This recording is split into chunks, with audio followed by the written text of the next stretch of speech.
and Corrupt Organizations Act charges against 10 people who belong to what is being called a violent street gang. The 4 adults and 6 minors have been linked to several violent incidents over the past 2 years. At least 3 murders and 12 shootings, with around 400 shots fired across those incidents. Police recovered 18 guns from them. 4 of those firearms have a switch that converts the gun into a fully automatic weapon. Also, over 30 cell phones were searched as part of the investigation. 18-year-old Corian Hopkins, 20-year-olds Keon Patterson and Messiah Carpenter, and 22-year-old Quandarius Jones were indicted Tuesday by a Peoria County grand jury. 2 16-year-old boys and 4 17-year-old boys were also charged in juvenile court, and prosecutors want to move their cases to adult court. With an update to a developing story, 3 of the adult men charged as gang members in Peoria pleaded not guilty to their racketeering charges this morning. 18-year-old Corian Hopkins, 20-year-old Keon Patterson, and 20-year-old Messiah Carpenter were charged with being part of an organized crime group.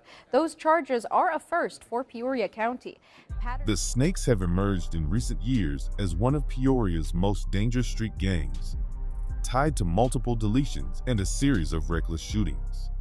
Between 2023 and 2024, police linked the group to at least 3 deletions and a dozen gun attacks. Good Thursday morning. We begin today with breaking news. 6 people are in the hospital after a mass shooting in Peoria. That's right. Police say the victims include 4 juveniles and 2 adults. A man and juvenile boy have critical injuries. The others have non-life-threatening injuries. The shooting happened last night on West Marquette Street near South Moreland around 9 p.m. Here's what we know so far. Police say they responded to 2 ShotSpotter alerts, totaling 29 rounds fired. At the scene, they found 6 victims, 5 with gunshot wounds and 1 with a laceration.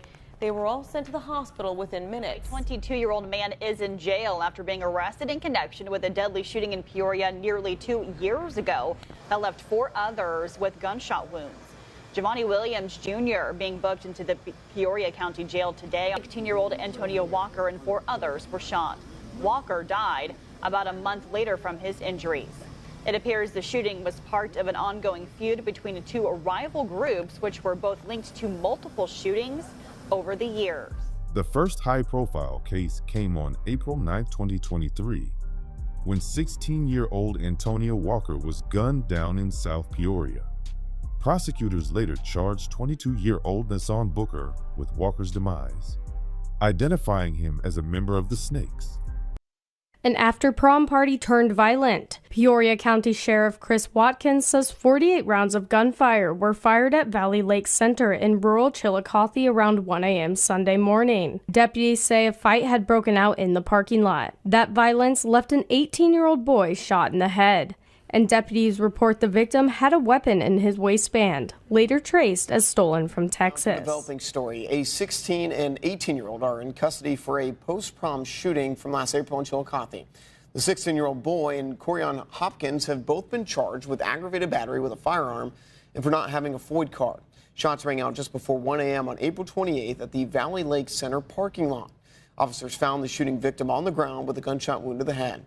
He was taken to a local hospital with life-threatening injuries, but survived. In the courtroom, a Peoria juvenile's detention hearing has been postponed. 16-year-old Amari Smith-Hawley appeared in court remotely from the Peoria County Juvenile Detention Center. He is being charged with aggravated battery stemming from an April 28th shooting where an 18-year-old was shot in the head after prom. Smith-Hawley faces 6 to 30 years in prison and is being tried as an adult. Just weeks later, on April 28, 2024, another act of violence made headlines when 16-year-old Amari Smith-Hawley, described as affiliated with the Snakes, allegedly opened fire into a crowd at a rural post-prom party. The shooting left an 18-year-old member of a rival crew, the Jump Out Boys, paralyzed, and witnesses told investigators the attack was rooted in an ongoing feud between the 2 groups. 18-year-old Mikeese Taylor was a college athlete, Peoria High School graduate, and a new father. On Tuesday night before 7:30 p.m., Taylor was shot in a driveway near the intersection of Knoxville and Forest Hill Avenues. He ran 2 buildings down to a gas station and was taken to a hospital and died shortly after. Those who know Taylor say he was back from Kansas City, Kansas Community College, visiting his 2-month-old son. Story now, a 20-year-old Peoria man appeared today in court accused of killing a former Peoria High basketball player. This charge is in connection with the death of Mikey's Taylor, who was shot on April 30th. The shooting happened near the intersection of Forest Hill and Knoxville Avenues. According to charges filed, Carpenter knowingly discharged a firearm, resulting in the death of Taylor. Corian B. Hopkins, an 18-year-old from Peoria, is one of the defendants charged in the county's sweeping RICO case against the Snake Street gang. Prosecutors say Hopkins is directly tied to the April 30th, 2024 shooting death of Mikey's Taylor, an 18-year-old former Peoria High basketball standout who was playing junior college ball at the time. Taylor was gunned down in a driveway near Forest Hill and Knoxville Avenues, and investigators later identified Hopkins and another suspect, Messiah Carpenter, through surveillance footage of the suspect's vehicle. Authorities also recovered a video from Hopkins' phone that allegedly showed one of the shooters, dressed in a black hoodie, white t-shirt, and gray mask. Prosecutors have further noted that Taylor was believed to have ties to a rival group known as the Jump Out Boys, which has been feuding with the Snakes. Hopkins faces not only the deletion charge, but also additional allegations, including involvement in the April 2024 shooting at an after-prom party in Chillicothe, where another young man was critically wounded. In August 2024, Hopkins entered a plea of not guilty to the deletion of Taylor. In October, Peoria County prosecutors filed racketeering charges against 10 members of the Snakes, 4 adults and 6 juveniles, marking the first time a RICO case had been brought at the county level in Peoria.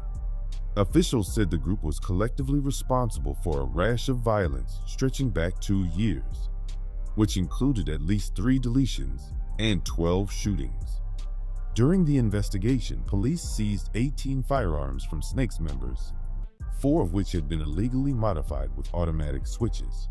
State's Attorney Jody, who's described the gang as a violent group joined together to terrorize our community, stressing that the use of RICO would hold the entire organization accountable, not just individual shooters.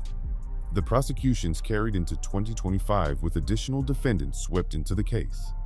In May, a grand jury indicted 17-year-old Skylar Jordan on racketeering and weapons charges, making him the 3rd juvenile suspect formally charged under RICO. His indictment reiterated the now familiar evidence: 3 deletions, a dozen shootings, and a cache of 18 firearms, several of them altered to fire fully automatic. In August, Nissan Booker, already accused of the demise of Antonia Walker, became the 11th defendant formally tied to the Snakes RICO probe. He now faces both racketeering charges and first-degree deletion counts. Another man, Jivany Walker Jr., has also been charged in connection with Walker's death, broadening the scope of the case. As of late 2025, the charges remain pending, with several defendants originally charged as juveniles transferred into adult court. Investigators say the Snakes' members were often caught on surveillance or in phone records bragging about shootings or conspiring to plan them, echoing the digital trail that prosecutors once used to convict the bomb squad. For law enforcement, the RICO indictments represent a dramatic attempt to shut down an organization that has brought a new wave of fear to Peoria's neighborhoods. Prosecutors emphasize that the Snakes' stockpile of heavy weaponry and their string of shootings are precisely the type of criminal activity the racketeering statute was designed to dismantle, and they have vowed to press forward until the gang's network is fully broken apart.